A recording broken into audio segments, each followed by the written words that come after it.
Awesome. Well, thank you, Stephen, so much for helping my project. Could you say a little bit about yourself? Hi, yes, my name's Stephen Mullen. Yeah, I've for 45 years I've loved space. I think the first time I got interested in space, I don't remember the author, but it was called Space, and it talked about the run up of the competition between um, Florida and I think it was Tennessee, and like that competition. I remember very vaguely, but I was fascinated that there was a competition at the very beginning um, for in Houston, right? If I remember right. But I've been fascinated with space since a very young child. I remember watching all the shuttle launches um, with fascination. I even saw the explosion, the Challenger explosion, in school. I remember very distinctly sitting in school. So I've been fascinated with space since a very small child. I remember. I don't know if you remember these, but do you remember the old Lego sets? The old not the cool space Lego sets, but the old Lego sets with the very standard miniatures.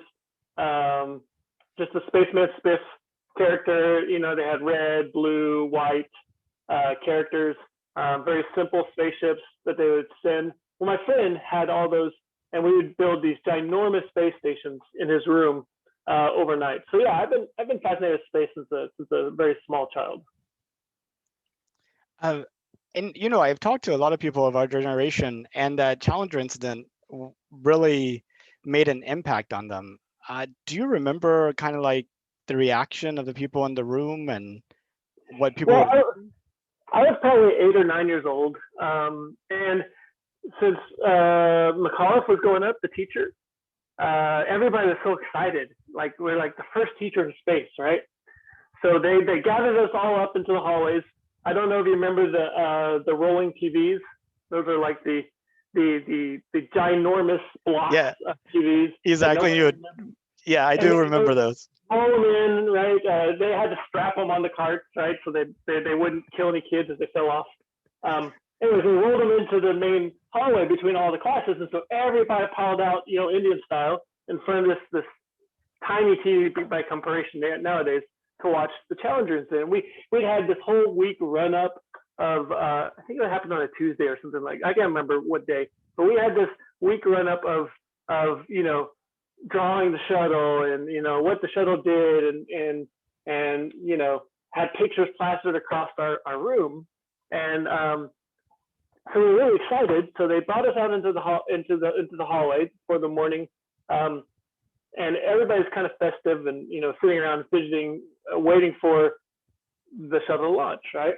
And so we sat there, and the shuttle launched, and we all cheered, and then it exploded, Mm. and literal silence in that hallway. And even now, I'm getting kind of choked up, and we didn't know what to do because we were just 9-year-old, 6-year-old, 7-year-old, 8-year-old kids in a hallway watching something that we weren't expecting and the teachers didn't know what to do. So we just sat there stunned for a few moments.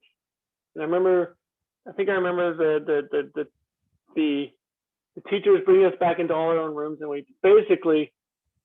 they just said lay our heads down on our desks, and we played like 7 Up or we tried to do something, but nobody wanted to really do anything. And so halfway through the day, they called early release, and so we all had to go home. Um, and I remember that to this day, that experience of watching the explosion of the Challenger shuttle and everybody's reaction around me. So yeah, it was a pretty emotional time. Um, but I miss the shuttles. I miss the shuttles a lot. I remember watching all the shuttle launches. Um, I remember when the explosion over Texas happened, right? And I had friends who went out and helped um, catalog all the debris, right? So they did the searches across the fields in West Texas, West and Central Texas, looking for the debris. Um, I had a brother-in-law who was he actually programmed the helped program the shuttle simulator. So he worked for NASA and helped and maintained the shuttle simulator and wrote code for the shuttle simulator and stuff like that. And he lost his job when they retired the shuttles, right?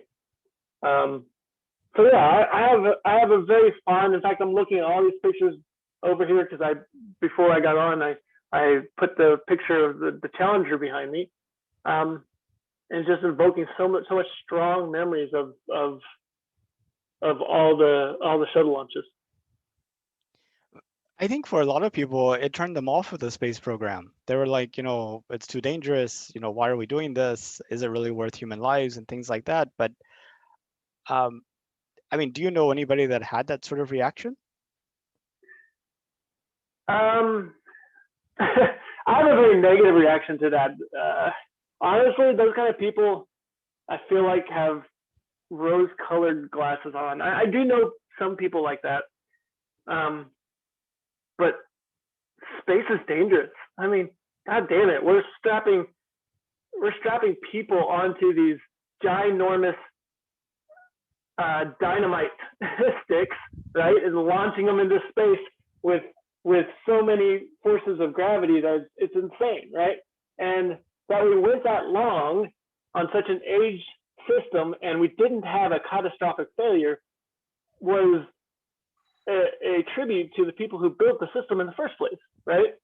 And when you have complex machinery like that, doing things that at times we don't understand, things are going to go wrong.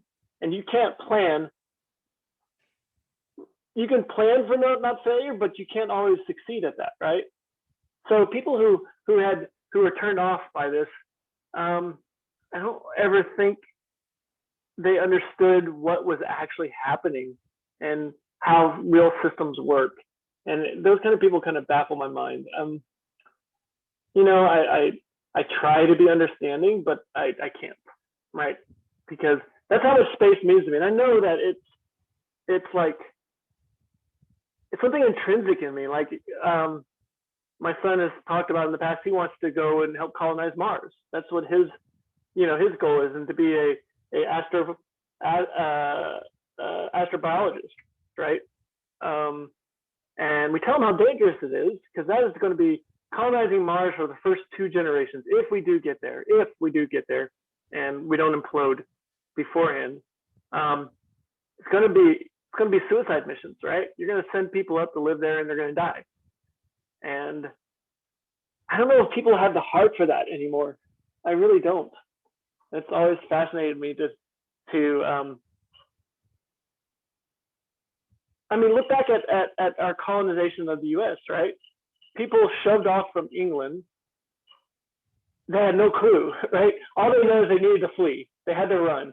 So they had an impetus, right?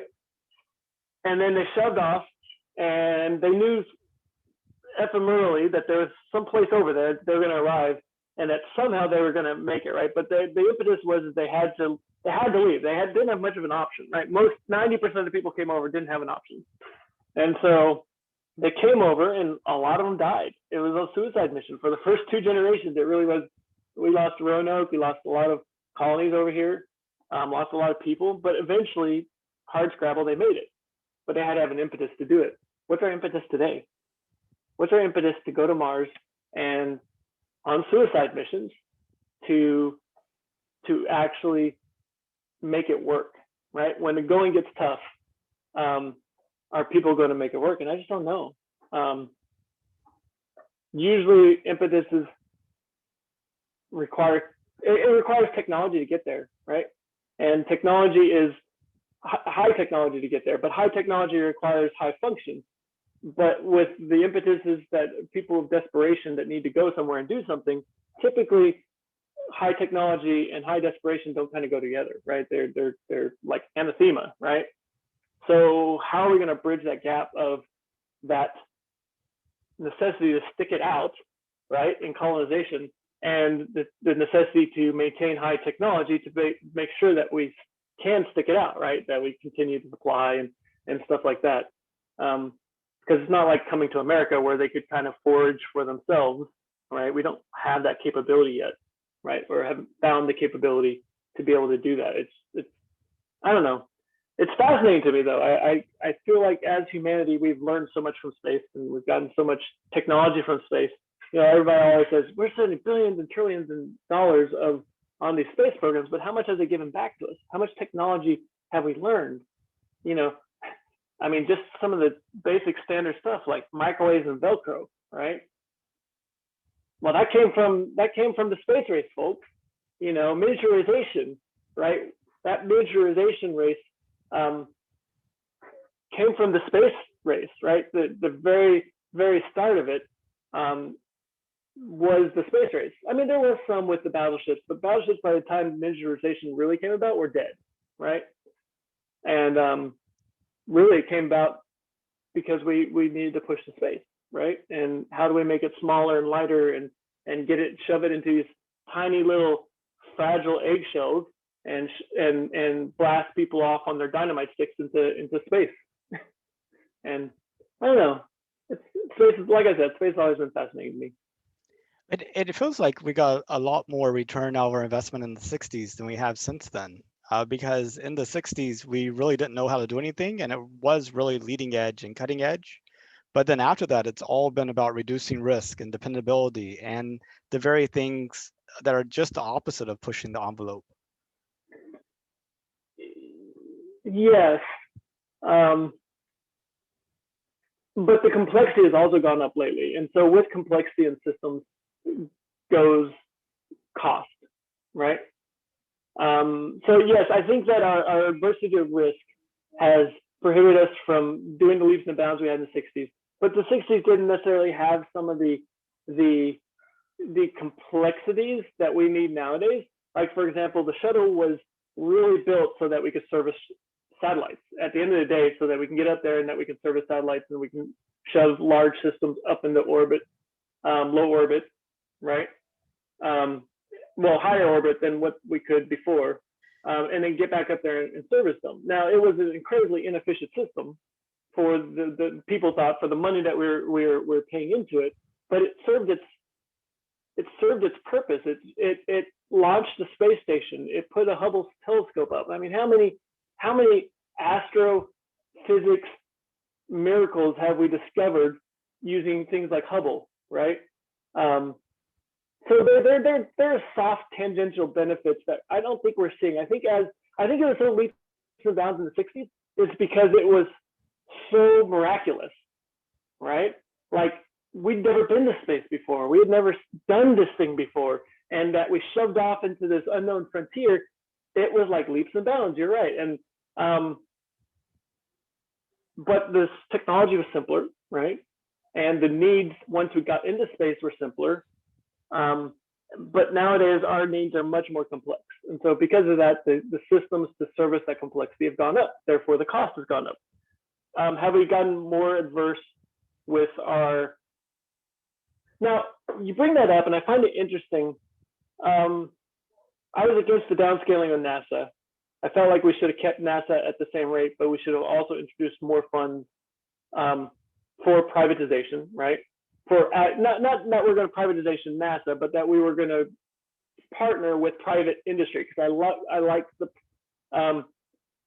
private industry because they're leaner and able to do things that the government can't do, because the government has gone monolithic, unlike, because as it always has. Now they're pushing the envelope with their risk aversion, right? So I mean, SpaceX has how many rockets has SpaceX blown up now? Oh, I've lost track. And are you counting the ones that blew up on landing as well? Yeah. So let's just talk about the ones on landing. 3 on landing. Well, I mean, if you're looking at the Starship in Boca Chica, SN8 blew up, SN9 blew up. The little grasshopper thing they had in McGregor, it blew up. Then we had one resupply mission to the International Space Station that blew up. That blew up going up, not rather than landing down. Yeah, so they've had 4 or 5 blow up. But the fascinating thing to me is that they just keep going. Yeah. So like Elon Musk, who I feel is like a visionary, he doesn't really care. He's just like, okay, cool. I mean, this is part of risk, right? We're going to blow shit up as we learn to bring these things up and down that nobody's ever done before. I mean, when I saw the first one land, I'm like, oh my God, like, how come we haven't done that before? Well, we haven't done it before because the government wasn't willing to take the risk of of of of that extra stage of being able to bring it back down, right? They only saw the end goal, which was let's get it all up there, right? And as long as we're successful getting it up, it doesn't matter, right? That's our success. That's our success pool, right? And it's too risky thinking about even bringing it back down, right? These monstrosities that we're shoving up there, right? But Ellen thought, well, we have two legs here. Let's work on the second leg. And yeah, there's a lot of risk to it, but if we can land it, it's a lot of upside too, right? Yeah. So adding private industry is a bit of divisive in the space community, but I'm for it, right? I don't think we should have downscaled NASA. I like what they're doing with their newest initiative to get to the moon, the jumbo rocket that they've been working on for forever. Actually, I have a friend who's an engineer with NASA working on the boosters and assembling the rocket itself. What's the name of the? I'm so bad. What's the name of that rocket? SLS, Space Launch System. Yeah, the SLS, the one-off SLS. He's working on that and assembling it right now, and I'm glad. I'm glad that NASA is doing that. It's bigger than SpaceX can put out right now because they're worried about putting them up into low to medium orbit and then bring them back down, right? Whereas NASA's looking to push the envelope and get out farther faster, right? So they have different parameters for their mission. And I don't mind that. I don't mind people pointing at the $2 billion that we've poured into it, but we're getting a launch system that we can recreate. So the next one that we create won't cost $2 billion, right? The next one will be less money that we're going to use. And it is a good bridge between until SpaceX can get something that big that they can put up and bring down, right? It's a good bridge. So NASA is doing good things. And our space industry, it's not just SpaceX. There's another guy, Amazon. Bezos is going to start investing in space. That was Blue one Origin. Of the, yeah. He's announced he's retired, which absolutely just like blew my mind. He's a pretty young guy, and he's like, "Look, screw it. I'm at the height of my power." You know, it took Gates to crash before Gates would retire, right? Jobs just died in office, but Bezos is like, I'm at the height of my power. Screw it. I'm quitting. Have a nice day. Peace out. And he announced Blue Origin because I think he's a bit jealous of Elon Musk, right? Of seeing the success that Elon has done. Now, I don't think he's as visionary as Elon Musk. I don't think he's going to do as well, but still, it's competition, and I like it. And he's got a lot of money to pour into it, and I like that because we talked about high technology, and high technology takes what? It takes money, right? So it's a people aren't. There's a lot of downside in the world right now with COVID and war and all this kind of crap, but there's a lot of upside too. And I think people are ignoring the upside that the space program has recently, the renaissance that has hit the space. I mean, nobody's even talking about the Chinese. Like, what the hell? The Chinese, they went to the moon, right? They brought back rocks and came back. They've announced that they have their own Mars mission impending. They've sent up a rover. They've already launched the rover. It's on its way, right? Yeah, that's true. And they put it online. They said, we want you to name our rover for us, right? To the world. You know, and nobody's even talking about the Chinese space program, which to me is phenomenal. You know, they have this all surplus of money, so they're putting it into their space program, among other things. That's crazy. The only people who have disappointed me are the Russians. Like, they've kind of just, I mean, hell, the Soyuz, right? And they've just maintained the 1970s technology, and they've not really improved that much. I think with the Chinese blasting off with the privatization in America, the Russians have got to get involved, and they've got to start anew. Whether they will or not, who knows?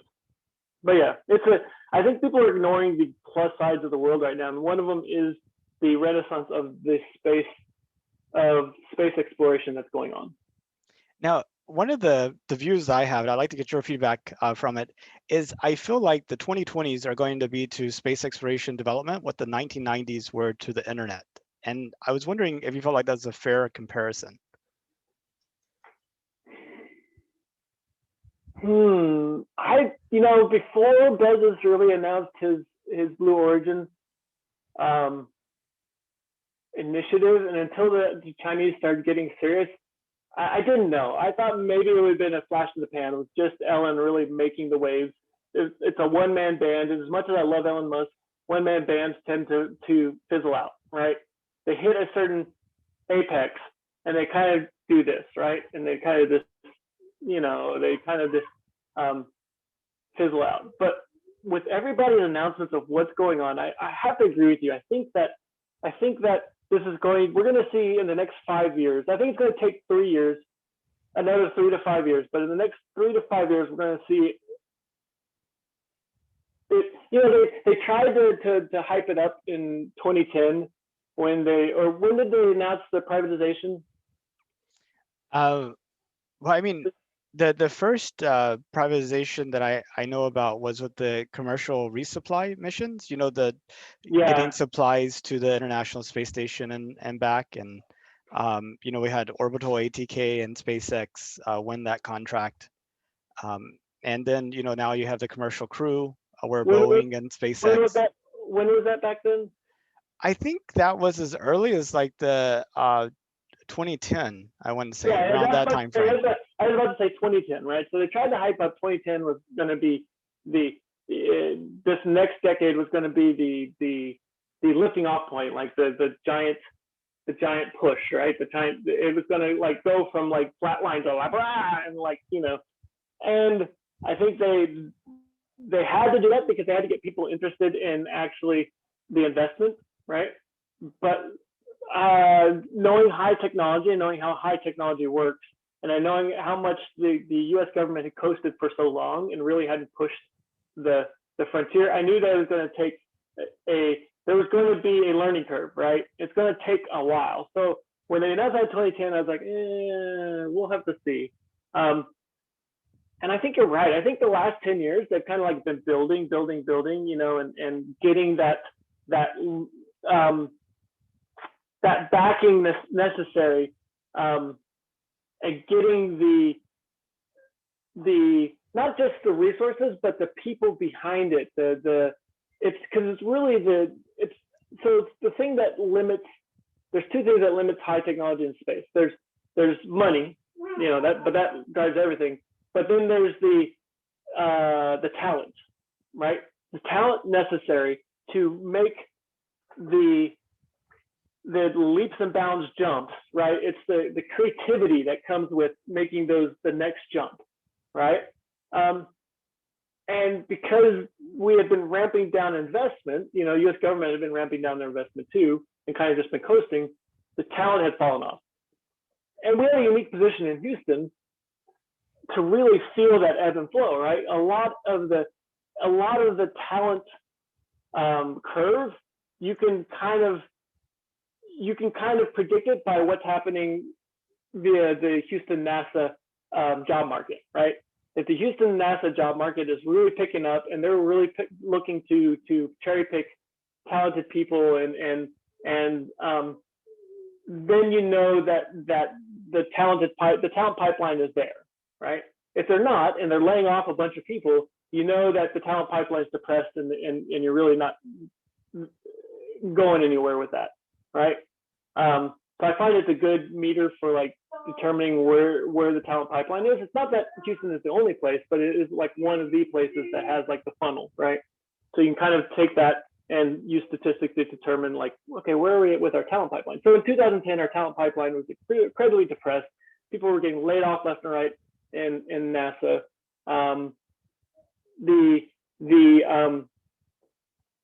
The private industry, although they announced the commercial resupply, they were still using the standard rocket technologies that you would use to put that they were using for 30 years to put satellites up, right? And they're just strapping them together and then shoving shoving the stuff up there, right? So there really wasn't any. There really wasn't any. They weren't announcing anything new and spectacular, so we knew that the jump wasn't there yet. So I knew that we had to there had to be investment there, and that takes a while.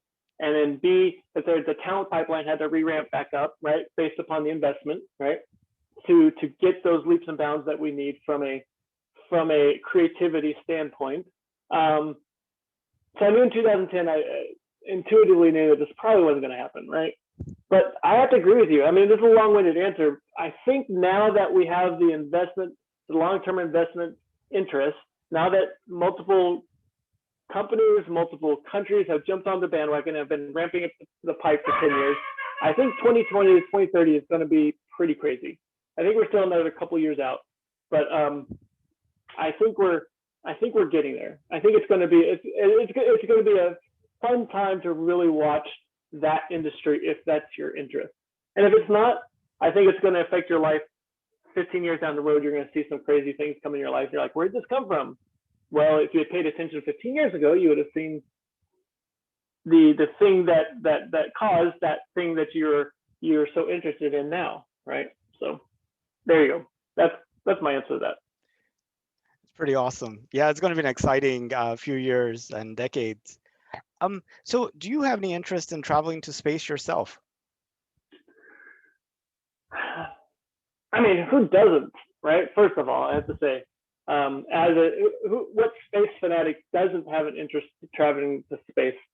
Do I think that it's going to, but I'm also a realist. And do I think that it's going to be affordable enough where space voyeurism and it's like booking a trip to the Bahamas, right? Is it going to be to that kind of consumer level where I can afford that kind of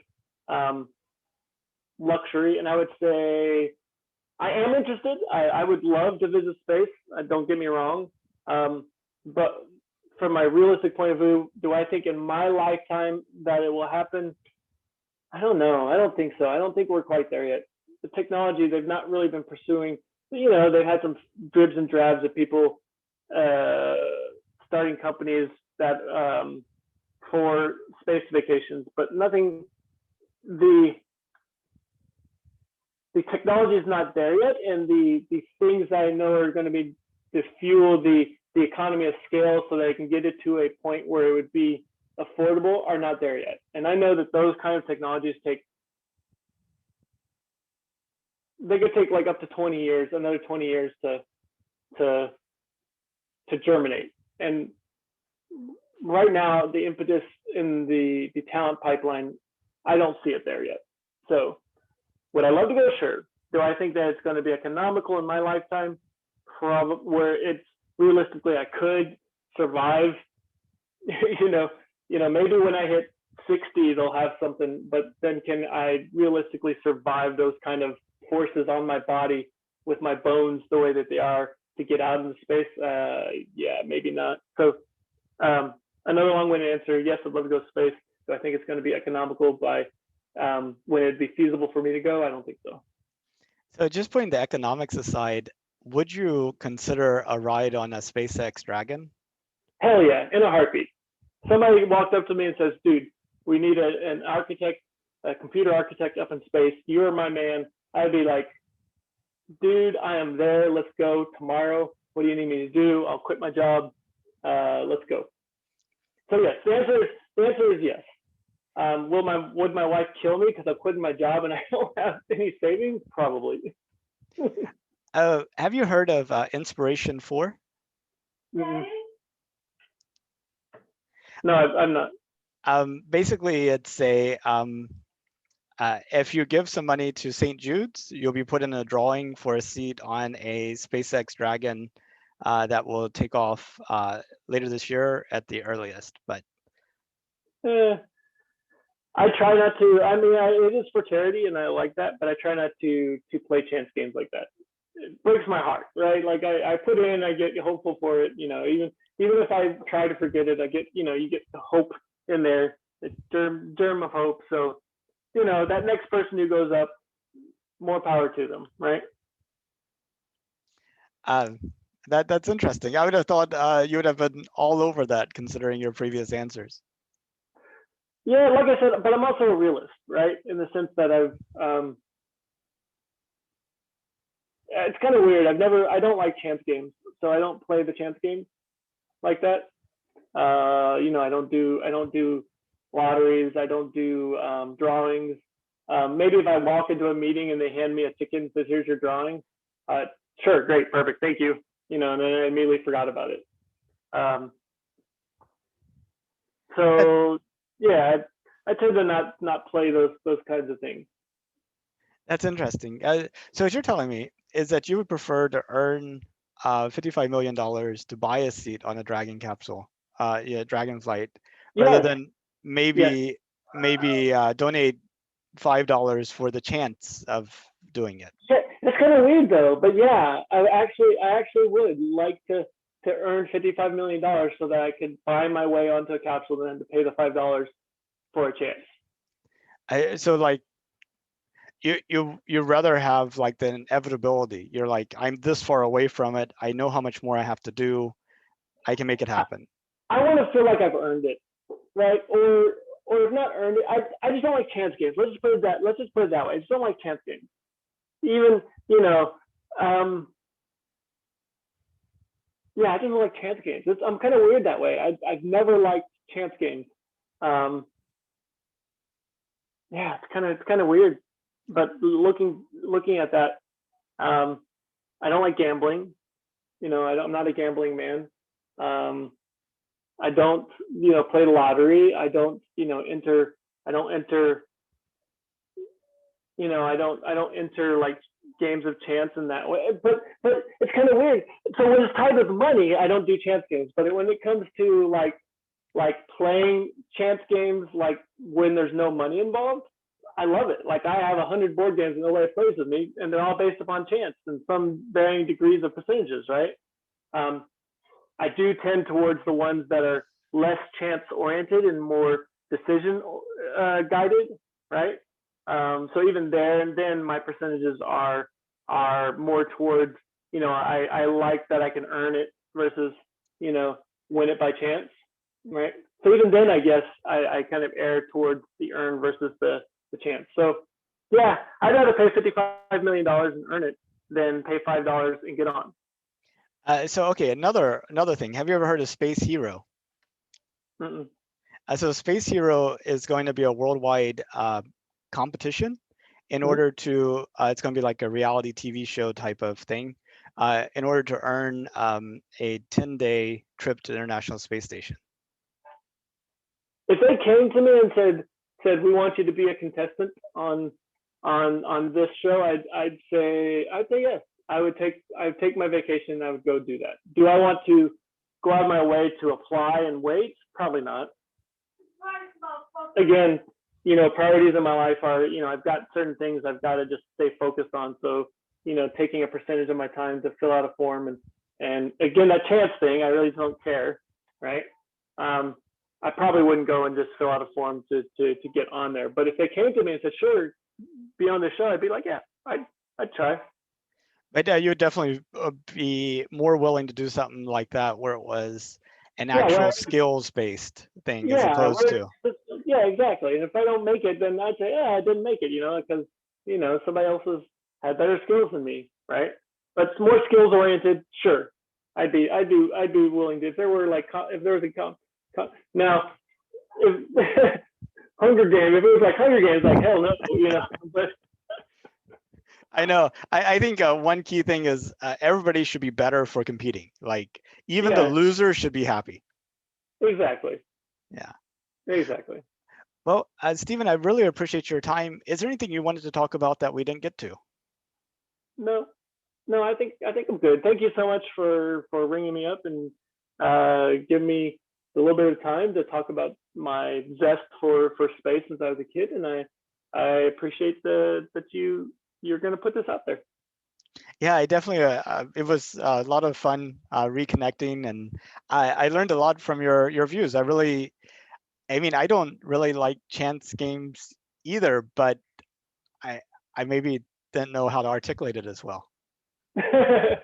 Yeah, it's kind of weird when you start actually talking about stuff. You can kind of get down in the weeds and figure out, well, why do I take? And so it's always good to talk about space because I have to figure out why I like space. And I like space because it helps the human race evolve.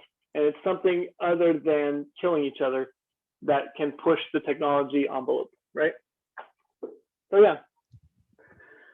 Thank you, Nathan. I appreciate it, and I look forward to hearing this podcast out there. And good luck with your endeavor. How many days are you up to now? So I've done about 410, and I have about another 1,400 and some odd to go. Oh my gosh, you're only like a quarter of the way there, but you'll get there. It'll be interesting. It's a great project, and I appreciate that you took the time for me to be on it. Sounds good. Well, you have a good rest of your day. Bye.